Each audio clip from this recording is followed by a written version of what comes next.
Hello K-pop fans! You know Aespa, killer vocals, insane visuals, and a one-of-a-kind identity built around their AI avatars and futuristic world. They've been constantly evolving, pushing K-pop's boundaries with bold concepts and experimental sounds. Aespa has carved out a major spot on the global stage. But behind all that success, each member has a crazy story about how they were discovered.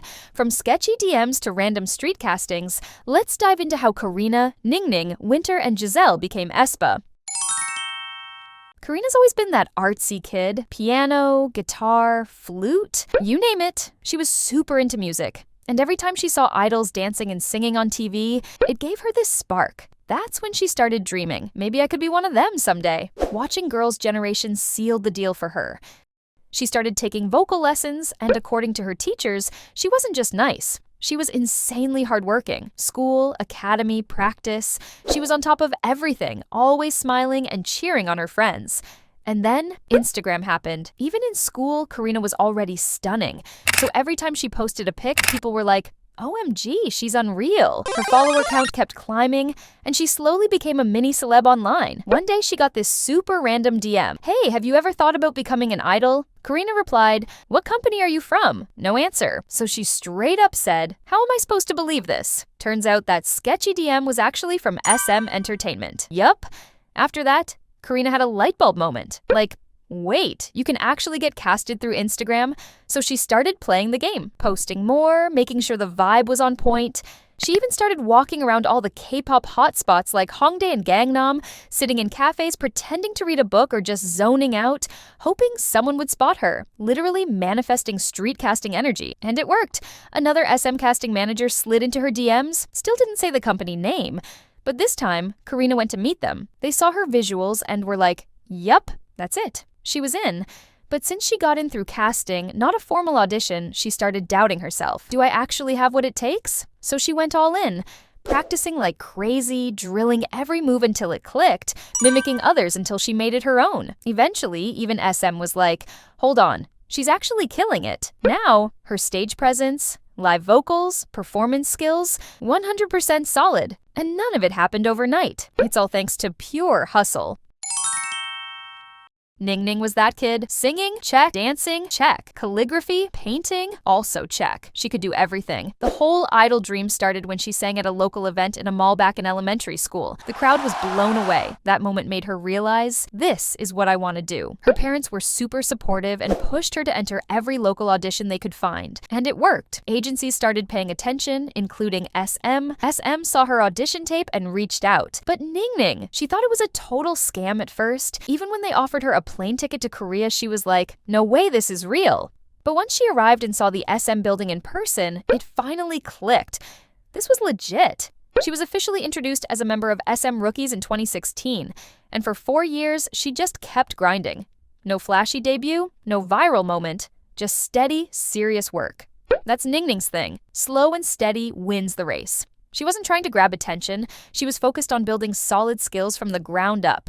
And it showed. Even as a trainee, people said, she's built for the stage. Her Korean pronunciation was so good that people didn't believe she was a foreigner. Her vocal range, breath control, emotions in her voice, she had it all. She was already getting respect before even debuting. So when she finally debuted with Aespa in 2020, fans were like, finally! The people who had been watching her since her rookie days knew this girl was gonna explode once she hit the stage. And she did. Now, Ningning's the powerhouse main vocalist of Aespa. Her tone, her live skills, her presence, it's all there. And fans say if Ningning's on stage, that's the center right there. Winter was born on January 1st, 2001, literally the New Year's winter baby. She was so pretty growing up that when she walked down the school hallway, people would stop and stare. But plot twist, she was also super smart. Student council, top grades, all that. Now here's the kicker. Her childhood dream? Not singer, not actress. She wanted to be a soldier. Growing up in a military family, she loved watching war movies with her dad and brother and thought soldiers were the coolest people ever. But her mom loved music. so their house was always full of songs, and slowly Winter's dream shifted from the army to the arts. By middle school, she joined a dance club and started performing in local competitions. And one day, boom. After a performance at a dance festival, a random guy approached her. "Hey, ever thought about becoming a celebrity?" Winter was like, who even are you? So she gave him her mom's number just in case. Turns out that random guy was an official SM casting manager. She and her mom visited the address he gave them, and when they got there, SM's massive HQ building was right in front of them. Winter auditioned with Taeyeon and Dean's Starlight and got accepted on the spot. And once she became a trainee, people inside SM started whispering, "She's the hidden gem. She's the one there keeping under wraps." Winter had it all. Vocals, visuals, dance, plus this calm, funny personality that made her super likable. When she finally debuted, she didn't just meet expectations, she crushed them. Now she's one of the essential pieces that makes Aespa's stage magic happen. Giselle was born in Seoul but grew up in Tokyo. She went to an international school, so she speaks fluent Korean, Japanese, and English. From a young age, Giselle never even considered another career path. It was always singer or nothing. So right after high school graduation, she moved to Korea. Here's a funny story. When she landed at the airport and got into a taxi, the driver looked at her and went, "Are you a trainee? SM, maybe?" At that point, she hadn't even auditioned yet, so she just laughed it off. But the following week, she signed up for the infamous SM Saturday public audition. You know, the one with the massive line and like one person gets picked? She sang NCT's Cherry Bomb, and somehow she made it. Giselle actually auditioned for SM 4 times after moving to Korea. She finally got in December 2019, and her trainee period, just 11 months, one of the shortest ever for a female SM trainee.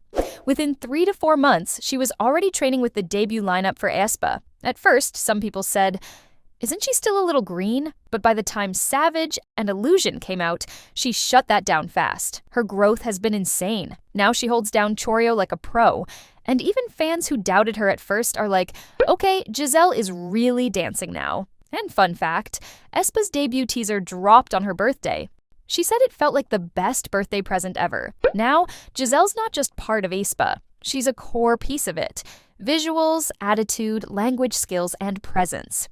She's got it all. And that's the story behind how Karina, Ningning, Winter, and Giselle came together to become Aespa. Thanks for watching, and if you want to hear more behind-the-scenes stories about your favorite idols, don't forget to like and subscribe. See you in the next one.